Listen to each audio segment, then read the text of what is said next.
अस्सलाम वालेकुम नाजरीन, मैं हूं हुरैन फातिमा और आप देख रहे हैं हिमायती न्यूज HD चैनल। नजर डालते हैं आज की अहम खबर पर। मंडी बहाउद्दीन वजीर आला पंजाब मरियम नवाज शरीफ की खसूसी हिदायत पर जिला में जारी मैट्रिक के इम्तिहानात की मुसलसल मॉनिटरिंग जारी है। Deputy commissioner Shahid Imran math और DP रजा सफदर काज़मी ने गवर्नमेंट नवाज शरीफ कॉलेज बराए खवातीन और government post graduate college for boys में जारी नहम क्लास के इम्तिहानात के हवाले से कायम इम्तिहानी मराकज का अचानक दौरा किया।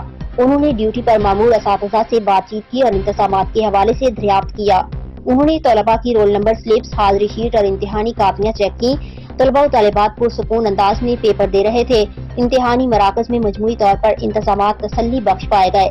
उन्होंने पुरअमन इम्तिहानी अमल और इक़दामात पर अपने इत्मीनान का इजहार किया। मजीद खबरों और अपडेट से बाखबर रहने के लिए देखते रहें हिमायती न्यूज HD चैनल।